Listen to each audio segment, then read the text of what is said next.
Hello friends, welcome back to pure English home. আচ্ছা বলো তো, I am in the bus নাকি I am on the bus, কোনটি হবে? কি কনফিউশন কাজ করছে? হ্যাঁ, কনফিউশন কাজ করারই কথা, কারণ প্রিপোজিশন নিয়ে আমাদের সবারই বেশ একটা কনফিউশন কাজ করে। তাই আজকে আমি তোমাদের সামনে প্রিপোজিশন নিয়ে হাজির হয়েছি। আজকে আমি তোমাদের প্রিপোজিশন অ্যাট, ইন, অন এর ব্যবহার এমনভাবে শেখাবো সারা জীবন মনে থাকবে। তো চলো শুরু করা যাক।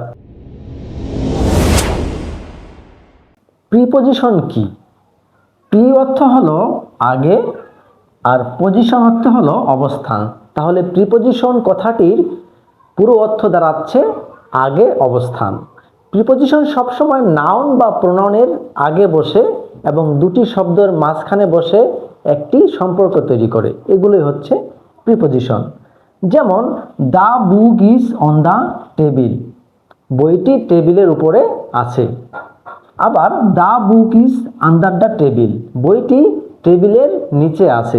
তাহলে দেখো এখানে অন এবং আন্ডার এই দুটি ছোট ছোট শব্দ বসার কারণে কিন্তু দুটো বাক্যরই অর্থ পরিবর্তন হয়ে যাচ্ছে। এগুলোই হচ্ছে প্রিপোজিশন। এখানে অন বসার কারণে হয়ে গেছে বইটি টেবিলের উপরে আছে, আর এখানে আন্ডার বসার কারণে হচ্ছে বইটি টেবিলের নিচে আছে। তাহলে দেখো অর্থগুলো কি হয়ে যাচ্ছে, পরিবর্তন হয়ে যাচ্ছে।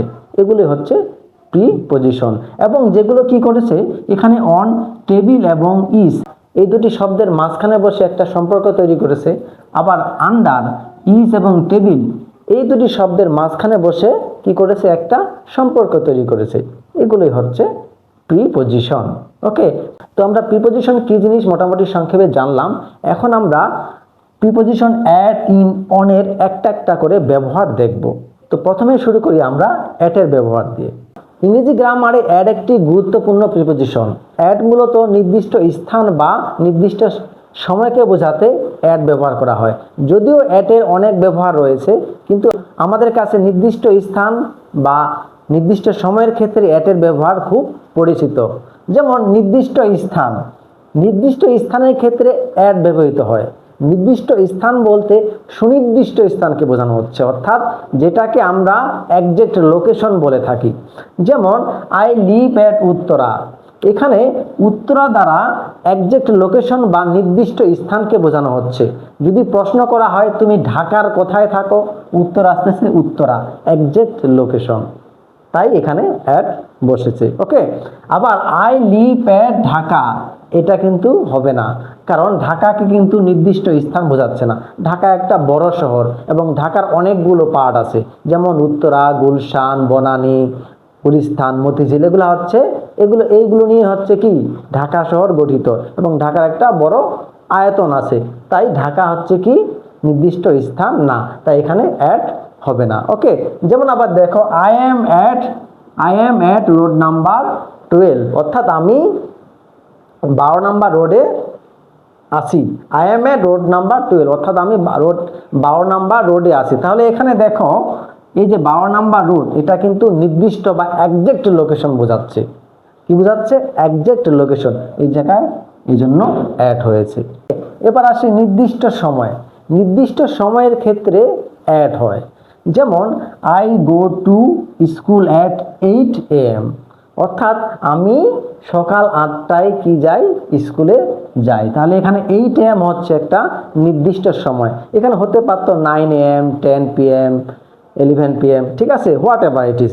তাহলে কিন্তু এখানে 8 যেহেতু নির্দিষ্ট সময় বোঝাচ্ছে, এই জন্য কি 8-এর আগে কি বসছে, অ্যাট বসছে। ওকে, এরকম আছে আরো at noon, at night, at lunch, at dinner, ঠিক আছে।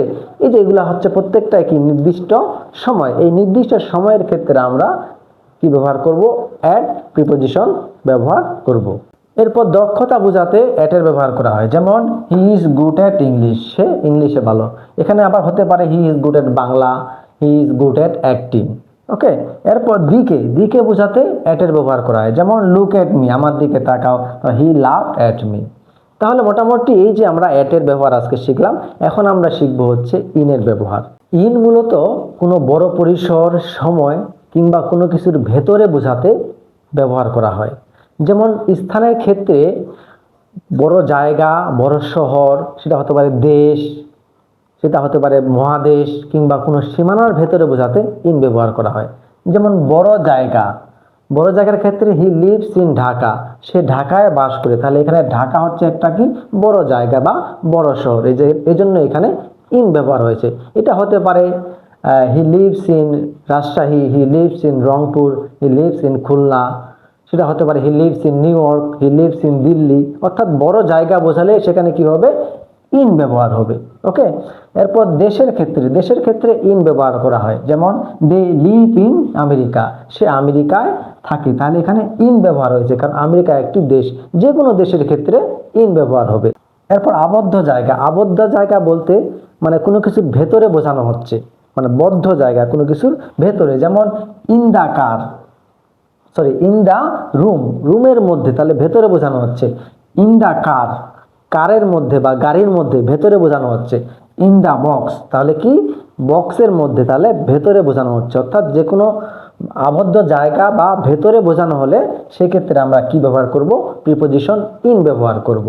এরপরে অবস্থা বোঝাতে ইন ব্যবহার হয় প্রিপোজিশন। যেমন হি ইজ ইন ট্রাবল, তাহলে এখানে ইন ব্যবহার হয়েছে।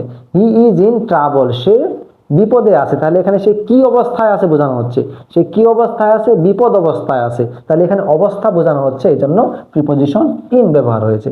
আবার দেখো she is in a blue dress, তাহলে সে কি ড্রেস পরা অবস্থায় আছে, সে ব্লু ড্রেস পরা অবস্থায় আছে। কি ড্রেস পরা অবস্থায় আছে, ব্লু ড্রেস পরা অবস্থায় আছে, তাহলে এখানে অবস্থা বোঝাচ্ছে, এই জন্য এখানে প্রিপোজিশন ইন আমরা ব্যবহার করেছি। ওকে, এরপর সাল বোঝালে ইন ব্যবহার হয়। যেমন ইন 2005, ইন 2019, যে কোনো সাল বোঝালে তার আগে কি বসবে, প্রিপোজিশন ইন বসবে। কি বসবে, ইন। তাহলে এই যে বাক্যগুলো আমরা দেখলাম, এখন আমরা যদি এই নিচের দুটি বাক্য লক্ষ্য করি, তাহলে আমাদের প্রিপোজিশন ইন এবং এটের মধ্যে যে আমাদের কনফিউশন কাজ করে বা কনফিউশনে পড়ে যায়, কখন ইন হবে কখন অ্যাড হবে, এটা ক্লিয়ার হয়ে যাবে।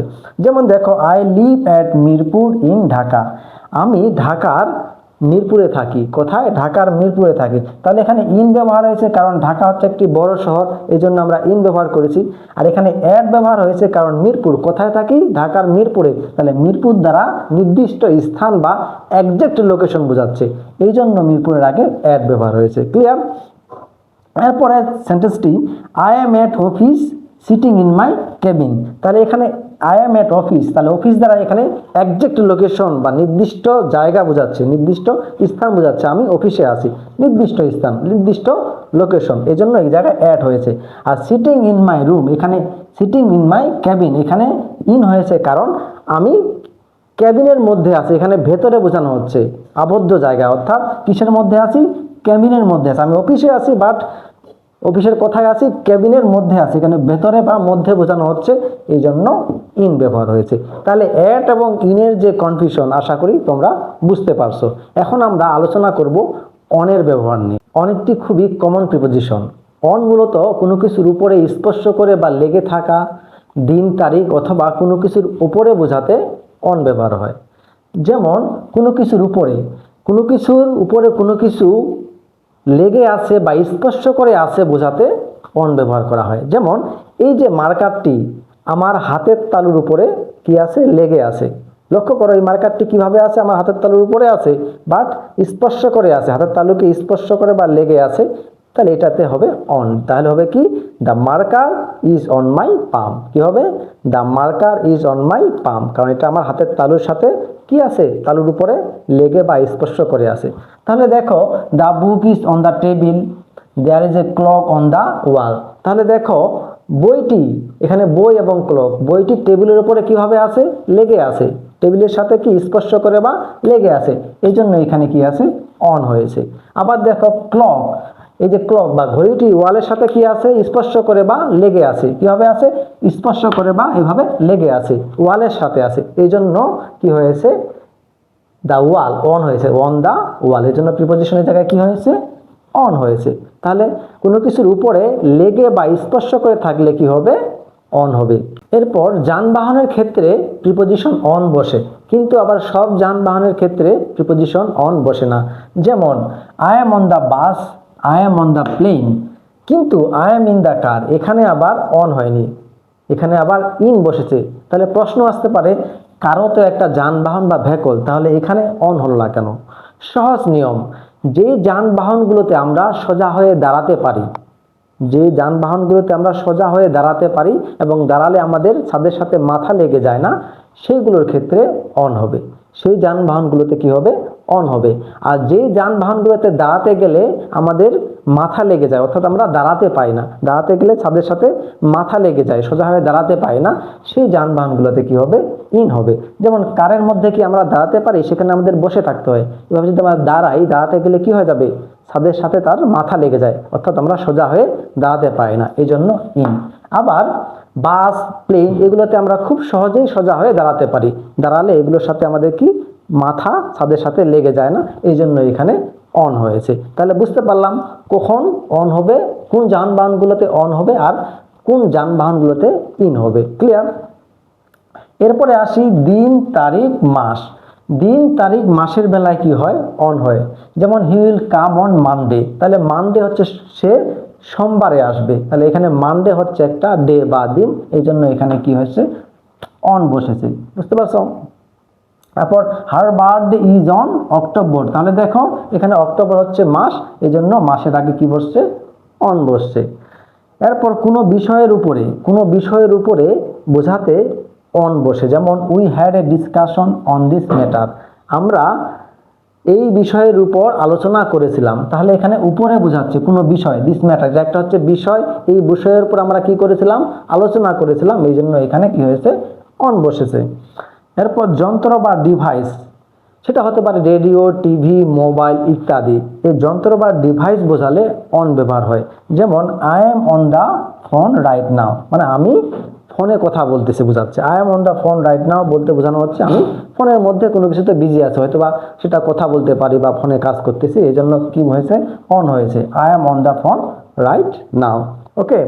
এরপর I watched the match on TV, এখানে অন হয়েছে কারণ আমি ম্যাচটি টিভিতে দেখেছিলাম। কোথায় দেখেছিলাম? টিভিতে দেখেছিলাম, তাহলে টিভি হচ্ছে একটি ইলেকট্রনিক্স ডিভাইস, এই জন্য কি এখানে অন ব্যবহার হয়েছে। তাহলে কোথায় কোথায় অন হবে আমরা জানতে পারলাম। এখন চলো আমরা একটা যেগুলো শিখলাম এটার একটা প্র্যাকটিস সেশন করি। তো এতক্ষণ পর্যন্ত আমরা যা যা শিখলাম সেগুলোর উপর ভিত্তি করে আমি এখানে একটা শূন্যস্থান দিয়েছি, যেমন I will meet dash Friday dash 5 PM। তাহলে এখানে কোথায় কোন প্রিপোজিশন বসবে এই শূন্যস্থানটা পূরণ করে কমেন্ট করে জানাও, আমি তোমাদের প্রত্যেকের কমেন্ট চেক করব। তো ফ্রেন্ডস, আজকের ক্লাসের পর আশা করি প্রিপোজিশন নিয়ে কিছুটা হলেও ভয় কমেছে। ভিডিওটি ভালো লাগলে লাইক দাও আর তোমার বন্ধুদের সাথে বেশি বেশি শেয়ার করো। এমন আরও সহজ শেখার ইংরেজি ভিডিও পেতে চ্যানেলটি সাবস্ক্রাইব করে রাখো। পরের ক্লাসে দেখা হবে, ততক্ষণ পর্যন্ত কিপ লার্নিং, কিপ গ্রোয়িং। আল্লাহ হাফেজ।